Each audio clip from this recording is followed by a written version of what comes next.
nós vamos falar sobre meio ambiente como direito humano e de cidadania. Nós vamos abordar também a nova ética pós-contemporânea proposta por Han Jones.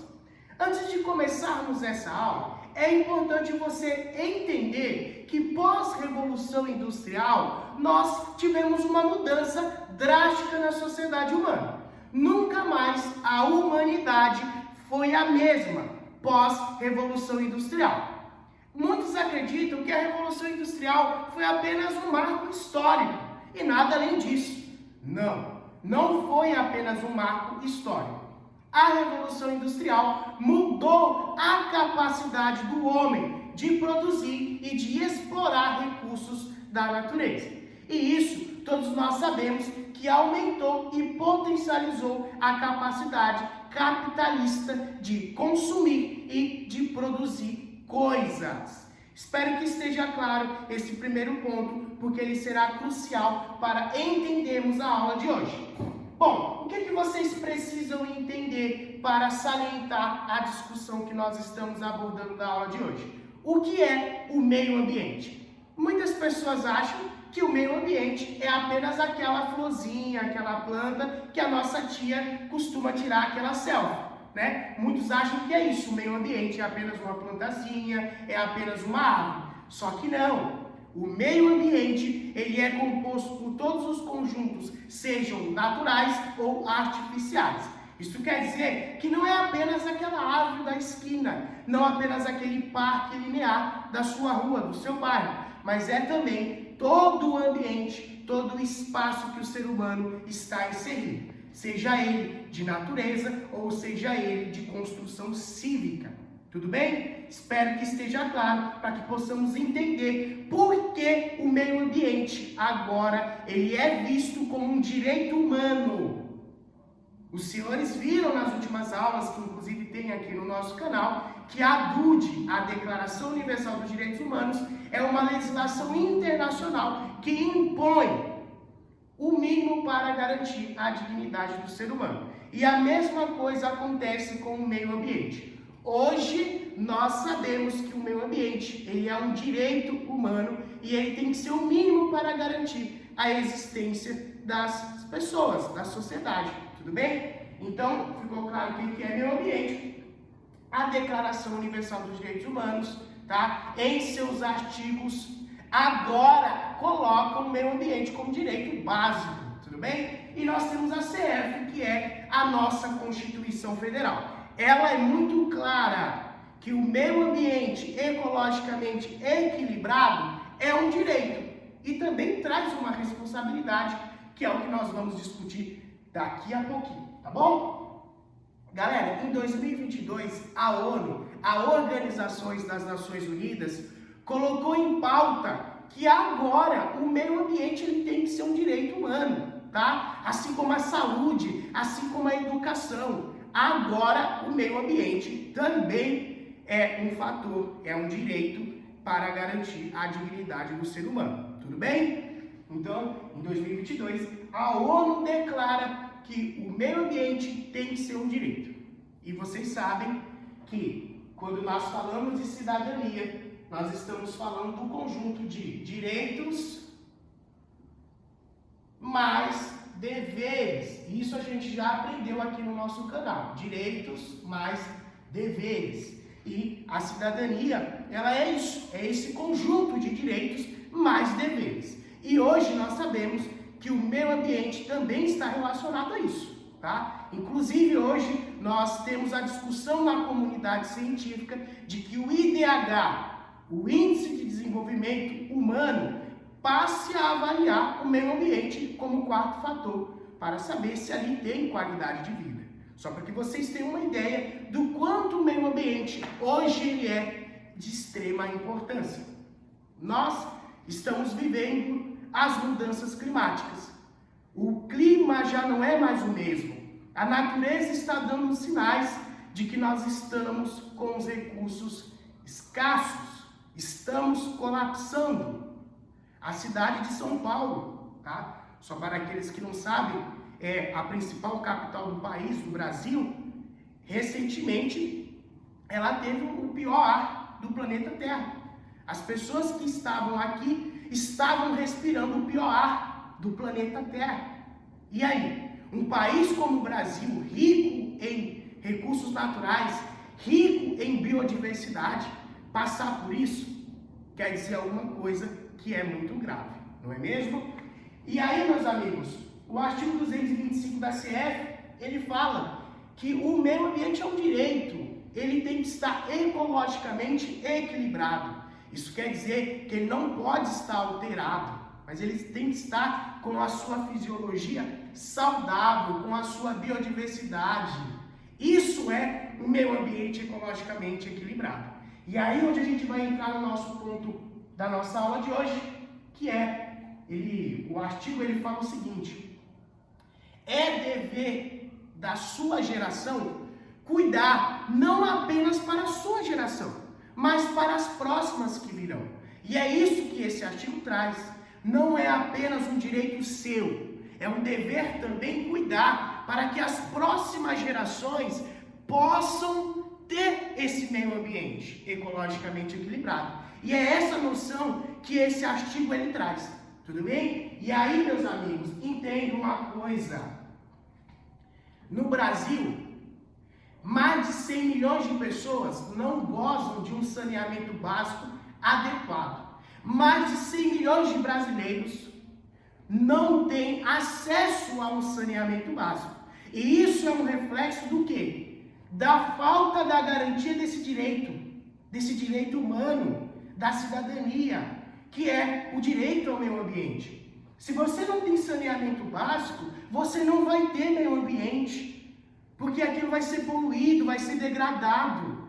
Então observe que ainda que a ONU tenha declarado que o meio ambiente hoje ele é um direito, ainda nós temos uma realidade global que transmite o contrário, transmite o oposto. Ainda temos pessoas que não estão gozando desse direito, tá? E isso é muito triste. Isso ainda é reflexo da nossa realidade, da nossa contemporaneidade, tudo bem? E aí, nós temos um novo termo dentro da sociologia, que é o racismo ambiental. O racismo ambiental é uma demonstração de que aqueles que são mais expostos à falta de um meio ambiente ecologicamente equilibrado são aqueles que também são vítimas da desigualdade social.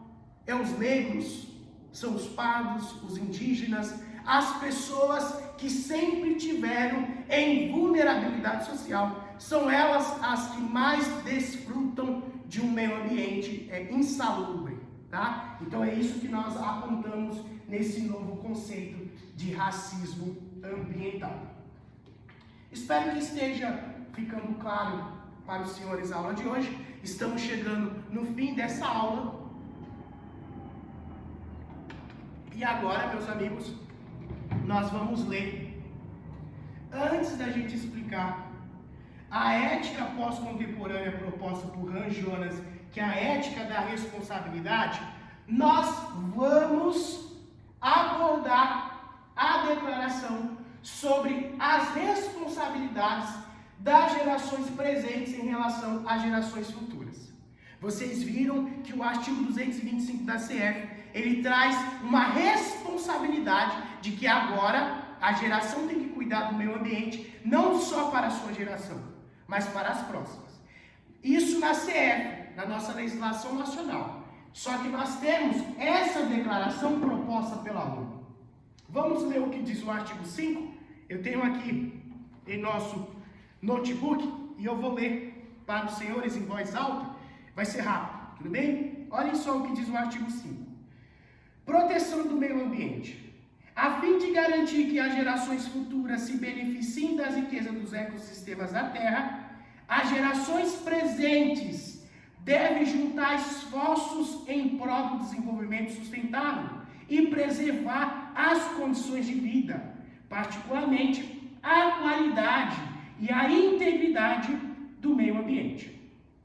Parágrafo 2º. As gerações presentes devem garantir que as gerações futuras não sejam expostas à poluição, o que pode pôr em perigo suas vidas ou suas próprias existências. Parágrafo 3º. As gerações presentes devem preservar, para gerações futuras, recursos naturais necessários para o sustento da vida humana e para o seu desenvolvimento. As gerações presentes, parágrafo 4º, tá? Quarto parágrafo diz o seguinte: as gerações presentes devem considerar possíveis consequências para as gerações futuras de grandes projetos, antes de serem executados, tá? Então a gente observa que essa legislação internacional, ela traz a responsabilidade de todos. Todos precisam cuidar do meio ambiente, não apenas para a sua geração, ou pensando apenas no seu próprio umbigo, mas pensando no próximo, e isso é um conceito básico em cidadania. Cidadania, a gente sabe que é direitos mais deveres, só que a gente sabe também que é o senso da coletividade, é você saber conviver em sociedade.